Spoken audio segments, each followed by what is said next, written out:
Assalamualaikum warahmatullahi wabarakatuh. Perkenalkan, nama saya Febrina Anastasia Tabadu, Stambuk A11271. Pada saat ini saya akan menjelaskan materi tentang teori pembelajaran fiksi dan drama. Prosa sering diistilahkan dengan fiksi, teks naratif, dan wacana naratif. Prosa yang sejajar dengan istilah fiksi dapat diartikan karya sastra yang menceritakan tentang sesuatu yang bersifat rekaan atau tidak sungguh-sungguh terjadi di dunia nyata. Fiksi adalah suatu karya sastra yang mengungkap realitas kehidupan sehingga mampu mengembangkan daya imajinasi. Drama adalah salah satu jenis karya sastra yang mempunyai kelebihan dibandingkan dengan jenis karya sastra yang lainnya, di mana terdapat unsur pementasan yang mengungkapkan isi cerita secara langsung atau dipertontonkan di depan umum. Jenis prosa fiksi dan drama.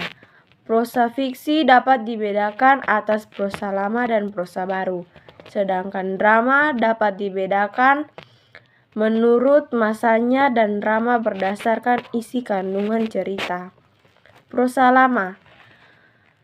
Aminuddin dalam bukunya yang berjudul Pengantar Apresiasi Karya Sastra menjelaskan prosa lama adalah prosa yang hidup dan berkembang dalam masyarakat lama Indonesia.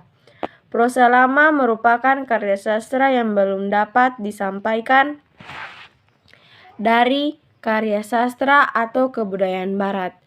Prosa lama yang mula-mula timbul dan disampaikan secara lisan disebabkan karena belum dikenalnya bentuk tulisan. Setelah masyarakat Indonesia menjadi akrab dengan tulisan, maka karya sastra berbentuk tulisan pun mulai banyak dikenal.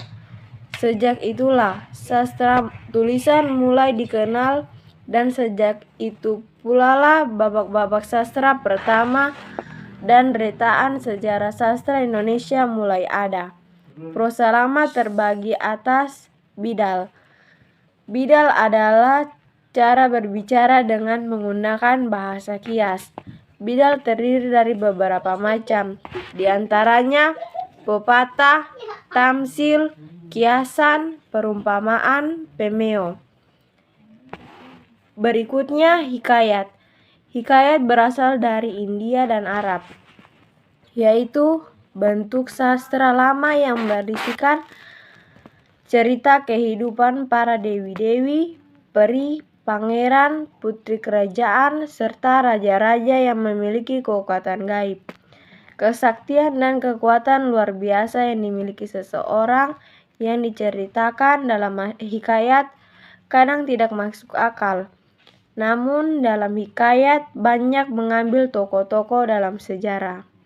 Berikutnya sejarah atau tambo. Sejarah disebut juga tambo, berasal dari bahasa Arab, yaitu dari kata sajaratun yang berarti pohon. Sejarah adalah salah satu bentuk prosa lama yang isi ceritanya diambil dari suatu peristiwa sejarah. Cerita yang diungkapkan dalam sejarah bisa dibuktikan dengan fakta.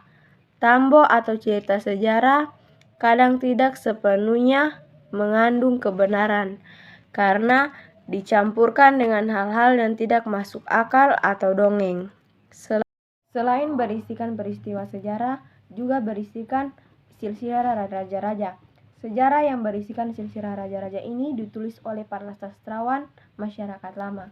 Kemudian dongeng, bentuk sastra lama yang bercerita tentang suatu kejadian yang luar biasa yang bersifat khayalan dari pengarangnya.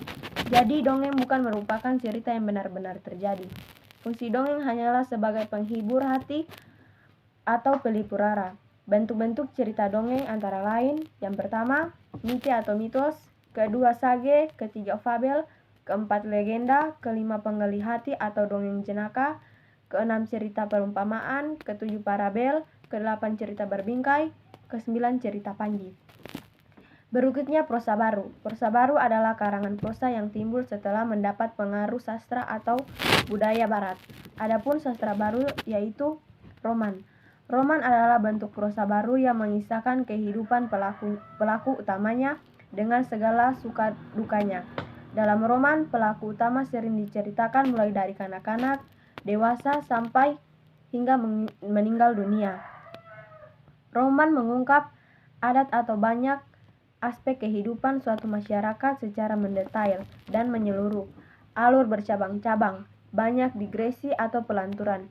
Roman terbentuk dan dari pengembangan atas seluruh segi kehidupan pelaku dalam cerita tersebut. Berdasarkan kandungan isinya, roman dapat dibedakan atas beberapa macam, antara lain yaitu roman bertendes, kedua roman sosial, ketiga roman sejarah, keempat roman fisiologis, kelima roman detektif. Berikutnya novel. Novel adalah bentuk prosa yang melukiskan sebagian pelaku utamanya. Yang terpenting, paling menarik, dan yang mengandung konflik. Konflik atau pergulatan jiwa tersebut mengakibatkan perubahan nasib pelaku. Jika roman condong pada idealisme, novel pada realisme. Biasanya novel lebih pendek daripada roman dan lebih panjang dari cerpen. Kemudian cerpen. Cerpen adalah bentuk prosa baru yang menceritakan sebagian kecil dari kehidupan pelakunya yang terpenting dan paling menarik.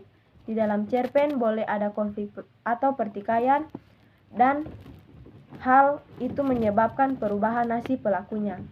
Kemudian riwayat atau biografi. Riwayat atau biografi adalah suatu karangan prosa yang berisi pengalaman-pengalaman hidup pengarang sendiri, atau bisa juga pengalaman hidup orang lain sejak kecil hingga dewasa atau bahkan sampai meninggal dunia. Kemudian kritik adalah karya yang menguraikan pertimbangan baik buruk suatu hasil karya dengan memberi alasan-alasan tentang isi dan bentuk dengan kriteria tertentu yang sifatnya objektif dan menghakimi. Kemudian resensi adalah pembicaraan atau pertimbangan atau ulasan suatu karya atau buku, film, drama, dan lain-lain. Isinya bersifat memaparkan agar pembaca mengetahui karya tersebut dari berbagai aspek seperti tema, alur, perwatakan, dialog, dan lain-lain. Kemudian esai adalah ulasan atau kupasan atau masalah secara sepintas lalu berdasarkan pandangan pribadi penulisnya. Isinya berupa hikmat hidup, tanggapan, renungan, atau komentar tentang budaya, seni, fenomena sosial, politik, pementasan drama, film, dan lain-lain. Kemudian drama. Berdasarkan masanya drama dapat dibedakan atas yang pertama, drama baru dan drama lama. Berdasarkan isi kandungan ceritanya dibedakan atas drama komedi yang terbagi atas komedi situasi, komedi plastik, komedi satire, dan komedi farce. Drama tragedi adalah drama yang ceritanya sedih, penuh kemalangan. Ketiga, drama tragedi komedi adalah drama yang sedih dan ada lucunya. Keempat, lelucon atau dagelan adalah drama yang lakonnya selalu bertingkah pola jenaka merangsang gelak tawa penonton. Kemudian opera adalah drama yang mengandung musik dan nyanyian. Selanjutnya, perbedaan prosa fiksi, prosa baru dan prosa lama. Prosa fiksi baru dan prosa lama.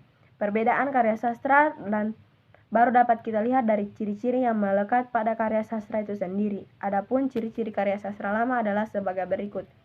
Yang pertama, statis, diferensiasi sedikit, tradisional, terbentuk oleh masyarakat dan hidup di tengah-tengah masyarakat, dan tidak mengindahkan sejarah atau perhitungan tahun. Adapun ciri-ciri prosa baru yaitu rakyat sentris, dinamis, dipengaruhi sastra Inggris dan Belanda, adanya pengarang. Sekian pemaparan materi dari saya, diucapkan terima kasih.